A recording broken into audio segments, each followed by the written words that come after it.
Bismillahirrahmanirrahim.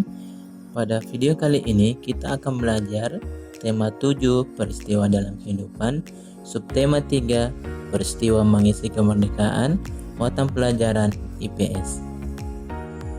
Assalamualaikum anak-anak hebat, bagaimana kabar kalian hari ini?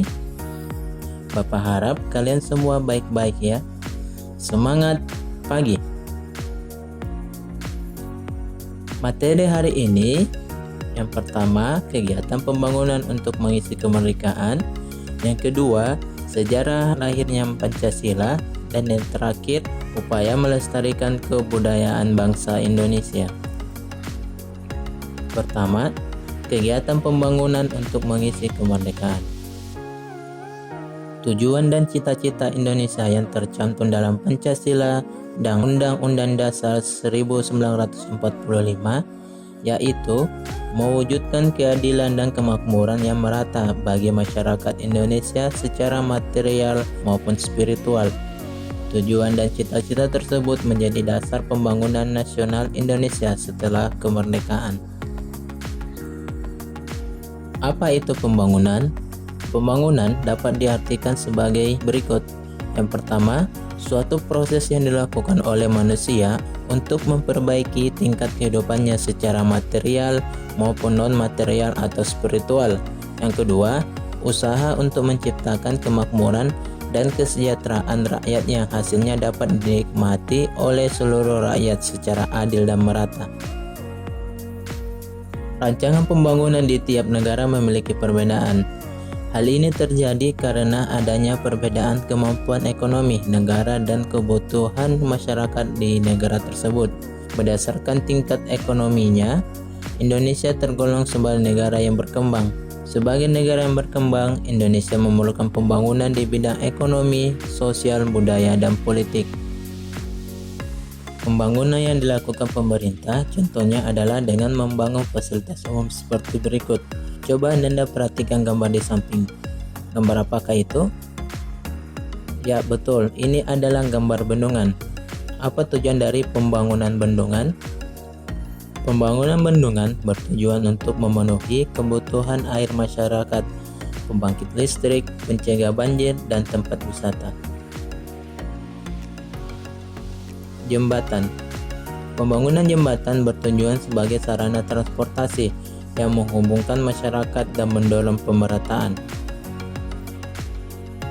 Coba perhatikan gambar di samping. Menurut kalian, apa tujuan gambar tersebut? 2. Sejarah lahirnya Pancasila.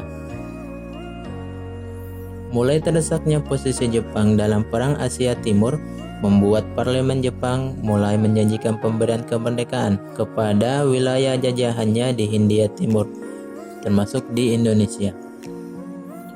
Untuk menindaklanjuti hal tersebut, maka dibentuklah BPUPKI atau Badan Penyelidik Usaha-Usaha Persiapan Kemerdekaan Indonesia pada tanggal 1 Maret 1945. BPUPKI dibentuk dengan tujuan untuk mempelajari dan menyelidiki hal-hal penting yang berkaitan dengan pembentukan negara Indonesia. Sidang pertama BPUPKI yang dilaksanakan pada tanggal 19 Mei sampai 1 Juli 1945 membahas tentang rancangan dasar negara. Terdapat 3 tokoh yang mengajukan pendapatnya tentang dasar negara Indonesia seperti berikut. Coba Anda perhatikan tabel berikut. Di sini terdapat 3 tokoh pengusul dasar negara atau yang kita kenal sekarang sebagai Pancasila. Yang pertama, ide dari Dr. Muhammad Yamin. Diusulkan pada 20 Mei 1945. Yang pertama, peri kebangsaan. Kedua, peri kemanusiaan. Ketiga, peri ketuhanan. Keempat, peri kerakyatan. Dan yang terakhir, kesejahteraan rakyat. Berikutnya, yang diusulkan oleh Profesor Dr. M.R. Supomo. Diusulkan pada tanggal 31 Mei 1945 dengan susunan sebagai berikut. Yang pertama, persatuan. Kedua, keseimbangan lahir dan batin. ketiga kekeluargaan, keempat keadilan rakyat, dan yang terakhir musyawarah. Tokoh yang terakhir yaitu Insinyur Soekarno yang mengusulkan pada tanggal 1 Juli 1945 dengan susunan 1. Nasionalisme dan kebangsaan Indonesia, 2. Internasionalisme dan peri kemanusiaan, 3. Mufakat atau demokrasi, 4. Kesejahteraan sosial, dan yang terakhir ketuhanan yang Maha Esa. Selanjutnya, kelima asas yang diusulkan oleh Insinyur Soekarno disebut Pancasila. Peristiwa tersebut melatar belakangi penetapan hari lahir Pancasila yang kini kita peringati setiap tanggal 1 Juli.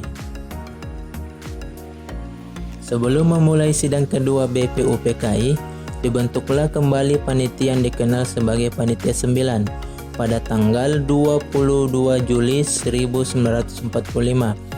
Panitia 9 mengadakan rapat yang kemudian menghasilkan rumusan dasar negara yang tercantum dalam Piagam Jakarta. Berikut nama-nama dari tokoh Panitia 9. Panitia 9 terbentuk dari dua golongan, yaitu golongan kebangsaan dan golongan Islam.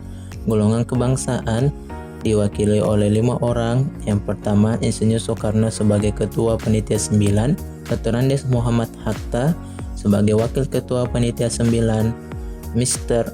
A.A. Maramis, anggota, Mr. Ahmad Subarjo, anggota, dan yang terakhir Mr. Muhammad Yamin, anggota.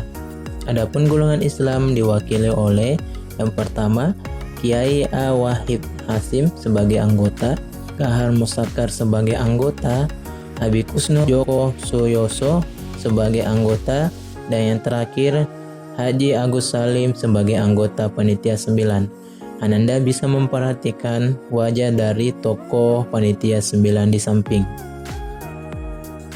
Setelah Panitia 9 mengadakan rapat dan mendapat beberapa perubahan pada pembahasan perumusan Pancasila sebagai dasar negara, akhirnya pada tanggal 18 Agustus 1945 dituliskan dalam pembukaan Undang-Undang Dasar 1945 yang berbunyi 1. Ketuhanan yang Maha Esa, 2. Kemanusiaan yang adil dan beradab, 3. Persatuan Indonesia, 4. Kerakyatan yang dipimpin oleh hikmat kebijaksanaan dalam permusyawaratan perwakilan, 5. Keadilan sosial bagi seluruh rakyat Indonesia.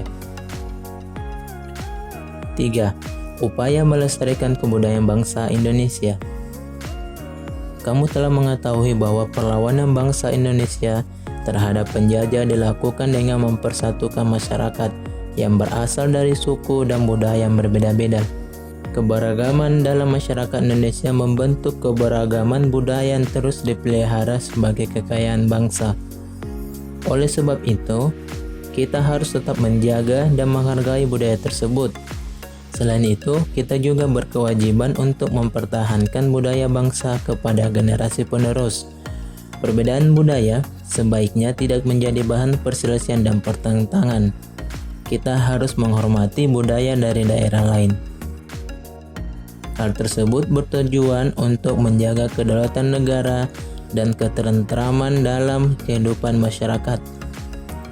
Sikap yang dapat kita lakukan untuk menghormati dan menghargai budaya daerah lain adalah sebagai berikut. Yang pertama, tidak membangga-banggakan budaya sendiri. Kedua, tidak menjelek-jelekan budaya daerah lain. Ketiga, mau menikmati pertunjukan budaya daerah lain. Dan yang terakhir, mau mempelajari budaya daerah lain. Bagaimana? Apakah Anda sudah paham? Kalau belum paham, silakan ke awal video. Kalau sudah paham, ayo kita kerjakan tugas.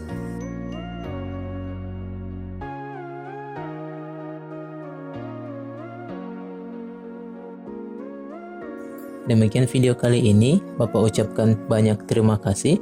Tetap semangat di kala pandemik. Assalamualaikum warahmatullahi wabarakatuh. Semangat pagi.